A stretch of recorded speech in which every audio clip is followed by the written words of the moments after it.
Em 1174, uma menina de 14 anos atravessou a Península Ibérica para casar com um príncipe de um reino que ainda não tinha reconhecimento do Papa. O nome dela era Dulce. Filha do conde de Barcelona e de uma rainha de Aragão, irmã de um rei, ela chegou a uma corte que ainda cheirava a acampamento militar. Desse casamento nasceram 11 filhos. 3 das suas filhas tornaram-se rainhas de outros reinos. 3 foram beatificadas pela Igreja. Um dos seus filhos convocou as primeiras leis escritas do reino e deu a Portugal uma estrutura que sobreviveu séculos. A maioria dos livros escolares dedica-lhe uma linha, citando: 3 rainhas, 3 beatas, um legislador, e a mulher que os gerou a todos mal tem nome nas crônicas. Para entender o que Dulce representava, é preciso entender o que Portugal era em 1174 e o que ainda não era. Afonso Henriques tinha proclamado o reino em 1139, vencido os mouros em Ourique e tomado Lisboa em 1147.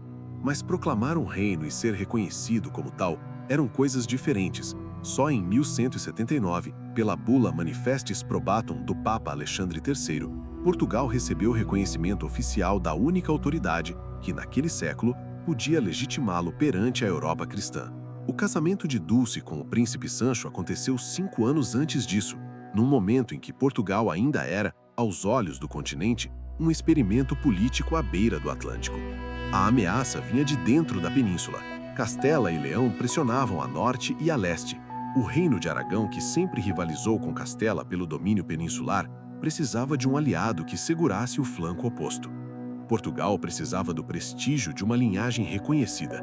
A lógica da aliança era fria e clara. Como documenta Luciano Cordeiro, Dulce foi enviada a Portugal como garantia de um pacto que servia para conter a tendência expansiva de Castela. Dulce era ainda criança quando o acordo foi fechado entre Afonso Henriques e Raimundo Berengário IV, conde de Barcelona, pai dela. Tinha cerca de 14 anos quando a colocaram em uma comitiva com destino a Coimbra, então capital do reino. O que ela levava consigo não era apenas um dote, era uma linhagem. Filha de uma rainha de Aragão, irmã de Afonso I de Aragão, ela carregava o selo de legitimidade que Portugal ainda não tinha conseguido comprar com batalhas. Com este casamento, o reino de Aragão tornou-se um dos primeiros grandes reinos ibéricos a selar uma aliança política com o novo reino de Portugal, reconhecendo na prática a sua soberania. No momento em que a bula papal ainda estava longe, isso em 1174, valia mais do que muitas conquistas militares. O que Dulce encontrou em Coimbra e o que ela fez com isso é onde a história começa a ficar interessante. Uma princesa aragonesa chegou a um reino que ainda não tinha um século de existência e hoje quase não aparece nos livros escolares. Se você acha que histórias como a de Dulce de Aragão...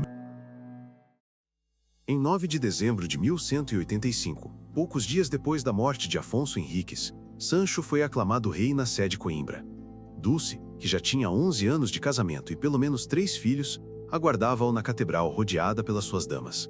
Naquele momento, com pouco mais de 20 anos, tornou-se a segunda rainha de Portugal, de uma corte que ainda funcionava muito mais como base militar do que como centro de poder.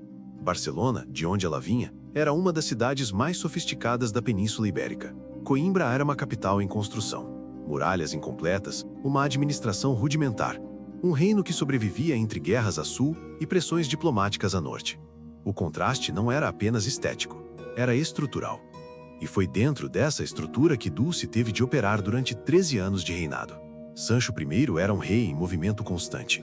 Em 1189, aproveitando a passagem de uma armada de cruzados pelo porto de Lisboa a caminho da Terceira Cruzada, marchou para sul e tomou Silves, na época uma das maiores cidades muçulmanas do sudoeste peninsular, com uma população estimada em dezenas de milhares de habitantes. A conquista foi suficiente para Sancho acrescentar ao seu título a referência a Silves, apresentando-se como rei de Portugal e de Silves. Um ensaio do prestígio que, mais tarde, seria consolidado com o título de rei de Portugal e do Algarve. Enquanto ele avançava para sul, Dulce ficava em Coimbra, com os filhos, com a administração, com a corte. A posse de Silves durou pouco. Em 1190, o califa almohada Abu Yusuf Yaqub al-Mansur respondeu com 3 exércitos simultâneos. Um cercou Silves, outro atacou Évora, um terceiro avançou pela linha do Tejo até Tomar e Leia. Em 1191, Silves, Alcácer do Sal, Palmela e Almada estavam de novo em mãos muçulmanas. A fronteira sul recuava quase ao ponto de partida. Para lá de Coimbra, apenas algumas praças avançadas como Évora seguravam a linha. Dulce geriu essa instabilidade sem que as fontes medievais lhe atribuam qualquer gesto de cedência. O que os documentos mostram é continuidade. Filhos que continuavam a nascer, doações que ela fazia a mosteiros, um cálice de prata que mandou ao mosteiro de Alcobaçá com inscrição em latim, dedicando-o a Deus e à Virgem Maria. O objeto ainda existe, guardado no Museu Nacional de Arte Antiga em Lisboa. É um dos poucos vestígios materiais de que ela alguma vez existiu. Dulce não escolheu os destinos dos filhos sozinha. Nenhuma rainha medieval tinha esse poder. Mas foi ela quem os criou, quem os educou dentro dos muros de Coimbra enquanto Sancho guerreava a sul e negociava a norte. E o que saiu dessa educação foi algo que as crônicas não conseguem ignorar, mesmo quando tentam. A filha mais velha, Teresa, nasceu em 1176. Tinha 15 anos quando foi dada em casamento a Afonso IX de Leão, um movimento diplomático de Sancho I para segurar a fronteira norte. O problema é que Teresa e Afonso IX eram primos diretos. O Papa declarou o casamento inválido em 1194, mas Afonso IX recusou aceitar a anulação durante anos, tempo suficiente para Teresa lhe dar 3 filhos. Nos anos que se seguiram à anulação, as relações entre Leão e Portugal degradaram-se, e Afonso IX voltaria ao conflito contra o vizinho num contexto em que fronteiras, dotes e alianças matrimoniais se confundiam em pretextos de guerra. Teresa, já recolhida ao mosteiro de Lorvão, não respondeu com armas, respondeu com 300 freiras. Transformou uma abadia beneditina numa das maiores comunidades religiosas femininas do reino, e lá ficou até morrer, em 1250, aos 74 anos. Foi beatificada em 1705 pelo Papa Clemente XI. Sancha, a segunda filha, nunca casou. Com os bens que o pai lhe deixou em testamento na vila de Alenquer, patrocinou a fundação de 2 conventos, um dominicano, outro franciscano, e reforçou a presença religiosa na região. Morreu no mosteiro de Celas, em Coimbra, em 1229, beatificada no mesmo ano que Teresa, pelo mesmo Papa. Mafalda, a 9ª filha, casou em 1115 com Henrique I de Castela. O rei era ainda menor de idade e o casamento nunca foi consumado. Henrique morreu no ano seguinte vítima de um acidente. Mafalda recolheu-se ao mosteiro cisterciense de Arouca, distribuiu todos os seus bens por igrejas e ordens religiosas e ficou lá até a morte, em 1256. Quando o corpo foi exumado, as fontes da época registram que estava incorrupto. Foi beatificada em 1793 pelo Papa Pio VI. O que as fontes medievais não dizem, e aqui são de fato silenciosas, é se Dulce alguma vez soube que as filhas tomariam esses caminhos.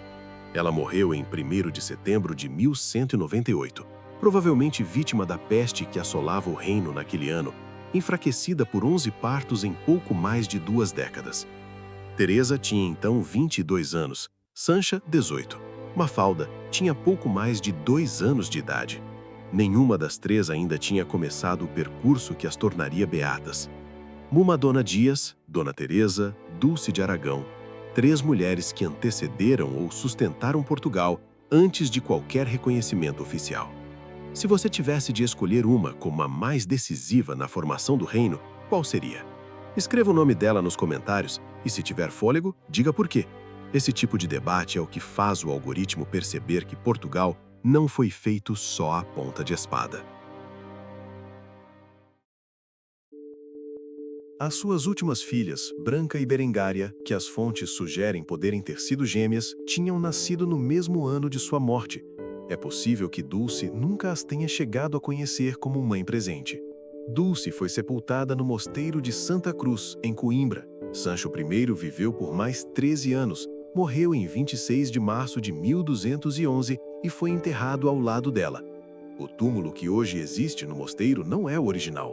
Dom Manuel I, no século XVI, considerou os sepulcros demasiado simples para a dignidade dos primeiros reis de Portugal e mandou construir novos. O que ela deixou, porém, não cabia num túmulo. Sancho I morreu com um testamento que distribuía castelos e rendimentos pelas filhas, Montemoro Velho para Teresa, Ceia para Mafalda, Alenquer para Sancha, conferindo-lhes o título de rainha sobre seus senhorios. Era um gesto sem precedente no reino. Imediatamente contestado por Afonso II, o filho que subiu ao trono em 1211, que não tinha qualquer intenção de partilhar soberania com as irmãs, o conflito durou 5 anos, envolveu o Papa Inocêncio III como árbitro e só foi resolvido com indenizações em dinheiro e a transferência das guarnições dos castelos para cavaleiros templários. O que esse conflito revela, visto de fora, é que Sancho I acreditava que as filhas mereciam poder real, não apenas títulos decorativos. Onde terá aprendido isso? As fontes não respondem, mas Dulce era filha de uma rainha que transmitiu o título de Aragão pela linhagem. Petronila passou o nome e o reino ao filho, mostrando como a sucessão podia depender da linha feminina. A ideia de que a linhagem feminina importava não era estranha à família que Dulce trouxe para Portugal. Afonso II convocou as primeiras cortes de Coimbra em 1211, promulgou as primeiras leis gerais escritas do reino e deu a Portugal uma estrutura administrativa que os seus antecessores nunca tinham formalizado. Filho de Dulce, criado em Coimbra, ele foi o primeiro rei português a institucionalizar o poder régio de forma mais clara. A ironia é que a mulher que tornou tudo isso possível morreu antes que qualquer um de seus filhos ter feito algo pelo qual seria lembrado. Há um padrão que atravessa a história medieval portuguesa e que raramente é nomeado com clareza. As mulheres que sustentaram os reinos enquanto os homens os conquistavam desaparecem das crônicas assim que os homens regressam. Mumadona Dias, que o canal já contou, foi durante décadas a única força organizada no noroeste peninsular e ficou séculos reduzida a uma linha de rodapé. Dulce de Aragão seguiu o mesmo caminho, por razões semelhantes. Ela chegou a Portugal aos 14 anos, num reino ainda sem reconhecimento papal e cercado de ameaças. Trouxe consigo a legitimidade de uma linhagem que Portugal ainda não tinha consolidado.